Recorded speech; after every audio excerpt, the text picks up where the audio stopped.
La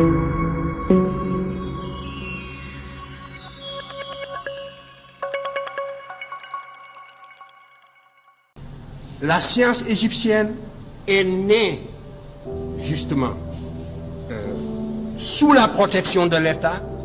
Elle s'est développée au service de l'État parce qu'elle était indispensable pour la maîtrise de la nature dans la vallée du Nil. Donc la science était une tradition africaine, égyptienne.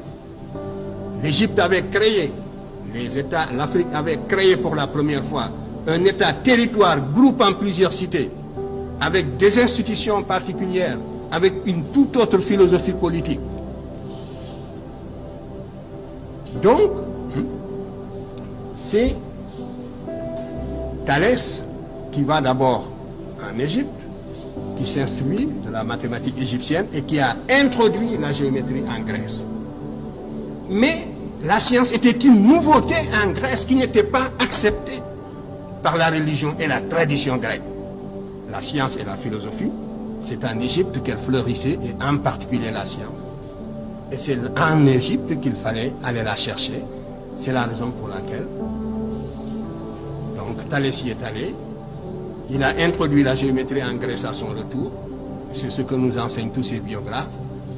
Et quand Pythagore est allé s'instruire auprès de Thalès, Thalès lui a enseigné tout ce qu'il avait appris en Égypte et lui a conseillé d'aller à son tour en Égypte.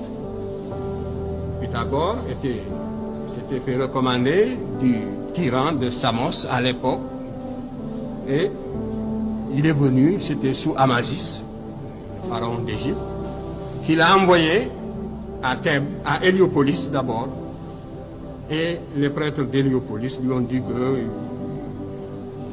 qu'ils ne sont pas versés dans les sciences, il faut aller à Memphis. Il va à Memphis, les prêtres de Memphis le renvoient à Thèbes. Vous voyez, l'Égyptien n'était pas chaud pour divulguer la science. Il y avait plusieurs niveaux d'initiation. Et malheureusement, vous voyez, une civilisation qui se perd, n'est-ce pas, recèle, si vous voulez, les éléments fossoyeurs même, ses propres éléments fossoyeurs, mais on ne s'en rend pas compte.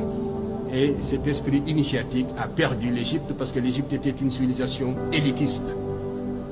Alors Pythagore va à Thèbes pour se faire initier, et là aussi, on ne le reçoit pas, on le renvoie, on lui fait faire des travaux rébarbatifs qui ne servent à rien, de creuser des trous, voilà. Et puis après, on lui dit de l'emblayer. Et il s'est prêté de bonne grâce à toutes ces brimades. Et finalement, les prêtres égyptiens l'ont pris en sympathie et ont décidé de l'initier. Voilà donc comment Pythagore a fini par vaincre la résistance égyptienne. Et ils l'ont rasé. Donc il y a tout un rituel auquel il s'est soumis. Et il a été initié. Et il est resté pendant 20 ans, 22 ans en Égypte. On ne reste pas dans un pays pendant 22 ans pour apprendre des recettes. Donc le théorème dit de Pythagore, l'Égyptien le connaissait, c'est un des problèmes, c'est le problème numéro 6 du papyrus de Moscou. Je n'ai pas le temps de m'étendre sur tout cela. Ainsi donc, c'est comme ça que Pythagore est resté si longtemps en Égypte pour s'instruire. Et les Égyptiens ont souvent dit, que souvent, Diodore l'a relaté, que les Grecs, une fois rentrés chez eux, s'attribuent toutes les sciences qu'ils ont apprises en Égypte. Ce n'était pas un secret.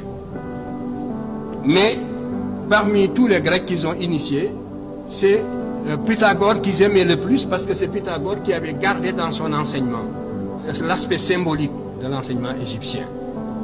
L'Égyptien était extrêmement symboliste dans la transmission de leur science et Pythagore avait gardé cet aspect. Nous avons retrouvé les signes pré-algébriques qu'utilisait Pythagore, et en tout cas les pythagoriciens, parce que Pythagore n'a pas écrit, ses écrits n'ont pas survécu. Mais les pythagoriciens de Crotone, n'est-ce pas, on a retrouvé les signes pré-algébriques qu'ils utilisaient et qui sont des signes hiéroglyphiques égyptiens qui montrent à n'en pas douter également, n'est-ce pas, l'influence de l'Égypte sur la science grecque. Alors, tout cela, de la même façon, montre que la Grèce est allée s'initier en Égypte. Et mieux, même les savants qui n'avaient pas fait le voyage, souvent l'inventaient. C'est dire aussi que les Grecs ne se mettaient pas sur le même plan que l'Égypte. Et même vaincue, l'Égypte restait l'institutrice de toutes les vieilles jeunes civilisations montantes de la Méditerranée septentrionale.